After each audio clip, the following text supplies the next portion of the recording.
Indian tourist visa এখন খুবই কড়াকড়। বর্তমান প্রায় বেশিরভাগই ইন্ডিয়ান ট্যুরিস্ট ভিসা বাতিল করে দেওয়া হচ্ছে। শতকরা প্রায় 80% ট্যুরিস্ট ভিসা নাকি বাতিল করে দেওয়া হচ্ছে।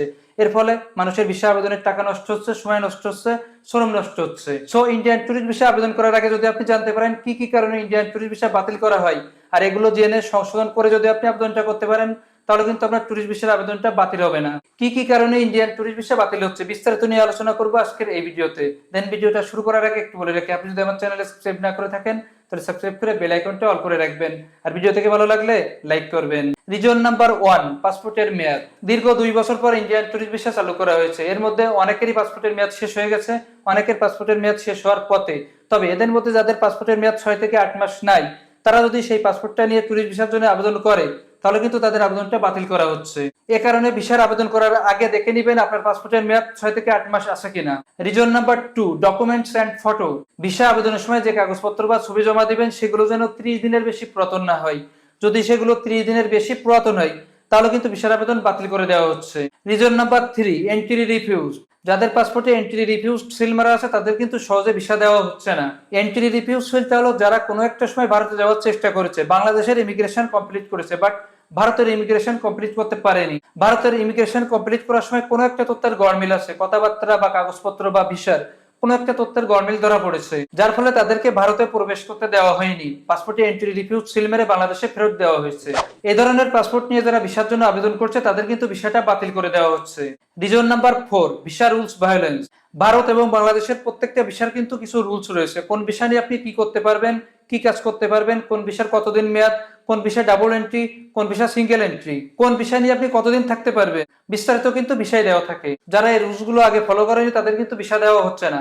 মনে করেন আপনি মেডিকেল ভিসা নিয়ে ঘুরতে গিয়েছিলেন, বা আপনি ট্যুরিস্ট ভিসা নিয়ে চিকিৎসা নিয়েছেন, বা আপনি মেডিকেল ভিসা নিয়ে কোনো একটা কাজে যুক্ত হয়েছেন, বা আপনি ট্যুরিস্ট ভিসা নিয়ে সেখানে যে অন্য কোনো দেশে যাওয়ার জন্য এম্বাসি ফেস করেছেন। মোট কথা ভিসার রুলস না মেনে যদি আপনি পরবর্তীতে আবার ভিসা আবেদন করতে দেন, তাহলে কিন্তু ভিসাটা বাতিল হয়ে যাবে। Reason number 5, fresh passport. যাদের ফ্রেশ পাসপোর্ট আছে, মানে নতুন পাসপোর্ট আছে, আগে কখনো ভিসা লাগানো হয়নি, কখনো ইন্ডিয়ায় ঘুরতে যাননি, তারা কিন্তু নতুন পাসপোর্ট নিয়ে ভিসার আবেদন করলে ভিসাটা বাতিল করা হচ্ছে।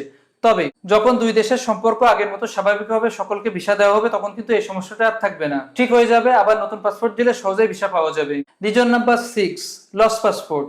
এমন হতে পারে যে আপনার পাসপোর্ট হারিয়ে গিয়েছিল, আপনি একটা নতুন পাসপোর্ট নিয়েছেন, বা আপনার আগে একাধিক পাসপোর্ট ছিল, যেখান থেকে একটা পাসপোর্ট হারিয়ে গেছে, আপনি দেখাতে পারেননি। এই ক্ষেত্রে ভিসার আবেদন কিন্তু এখন বাতিল করা হচ্ছে। কেন বাতিল করা হচ্ছে জানেন? তারা মনে করছে যে পাসপোর্টটা আপনার হারিয়ে গেছে সেটার সাথে নতুন পাসপোর্টের মিল নাই, হয়তোবা সেই পাসপোর্টে এন্ট্রি রিফিউজ সিল মারা আছে, বা সেই পাসপোর্ট নিয়ে বিদেশে যে আপনি কোনো অঘটন ঘটিয়েছিলেন, বা আপনার সেই পাসপোর্টে আগে যে পরিচয় ছিল সেটা আপনি মুছে নতুন পরিচয়ে পাসপোর্ট করেছেন। এ কারণে আপনি হয়তোবা আগের পাসপোর্টটা ইচ্ছা করে নষ্ট করে দিয়েছেন। যখনই আপনি পুরাতন পাসপোর্টটা দেখাতে পারছেন না, তখন কিন্তু তারা এই সমস্ত কারণ মনে করে ভিসাটা বাতিল করে দিচ্ছে। আসলে হয়তো দেখা যাচ্ছে যে সত্যি আপনার পাসপোর্টটা হারিয়ে গেছিল, কিন্তু তারা সেটা বুঝবে না। আপনি হয়তোবা জিডির কপি সহ অন্যান্য তথ্য দিয়েই ভিসার আবেদন করেছেন, বাট দেখা যাচ্ছে যে বিষয়টা তখনও বাতিল করে দিচ্ছে। Reason number 7, passport correction.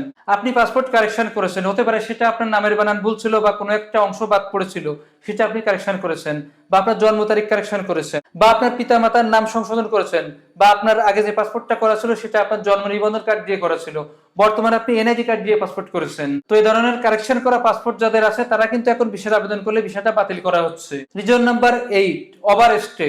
আপনি কোনো একটা ভিসা নিয়ে ভারতে গিয়েছিলেন, বাট ভিসার মেয়াদ শেষ হওয়ার পরও আপনি সেখানে ছিলেন। মনে করেন আপনি ট্যুরিস্ট ভিসা নিয়ে ঘুরতে গিয়েছিলেন, বাট কোনো একটা কারণে আপনি ঠিকঠাক দেশে ফিরতে পারেননি, পরে জরিমানা দিয়ে আপনি দেশে ফিরেছিলেন। আবার মনে করেন আপনি মেডিকেল ভিসা নিয়ে যেয়ে সেখানে কোনো একটা কাজে যুক্ত হয়েছিলেন, বা আপনি অপারেশন করেছিলেন, বা হাসপাতালে ভর্তি ছিলেন, ঠিকঠাক আপনি বাংলাদেশে ফিরে আসতে পারেননি। অবশ্য মেডিকেল ভিসার মেয়াদ কিন্তু খুব সহজে বাড়ানো যায়, যদি আপনি সঠিক কাগজপত্র সাবমিট করতে পারেন, তাহলে খুব সহজেই মেডিকেল ভিসার মেয়াদটা বাড়িয়ে দেওয়া হয়, বাট আপনি সেটাও করেননি। পরে আপনি অবৈধভাবে বা জরিমানার যে নিয়মটা আছে সেটা দিয়ে দেশে ফিরেছিলেন, এক্ষেত্রেও কিন্তু ওভারস্টে হয়ে যায়। ডাটা এন্ট্রিতে কিন্তু ওভারস্টে এন্ট্রি হয়ে যায়। এসব করার পর যারা বর্তমান ভিসার জন্য আবেদন করছে তাদের ভিসাটা বাতিল করা হচ্ছে। আপনি যখনই ইন্ডিয়ান ট্যুরিস্ট ভিসার জন্য আবেদন করবেন, অবশ্যই ভিসার রুলসটা ভালো করে জেনে নেবেন।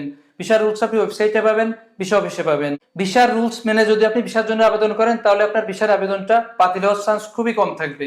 এটাই ছিল আজকের ভিডিওর বিষয়। আশা করি বিষয়টি আপনাদের অনেক অনেক উপকারে আসবে। যদি উপকারে আসে তাহলে ভিডিওটা বেশি বেশি করে শেয়ার করে দিবেন, ভিডিওতে লাইক দিবেন, আমার চ্যানেলে সাবস্ক্রাইব করে রাখবেন। আজ এই পর্যন্তই। নিজের প্রতি খেয়াল রাখবেন। দেখা হবে আরেকটা ভিডিওতে।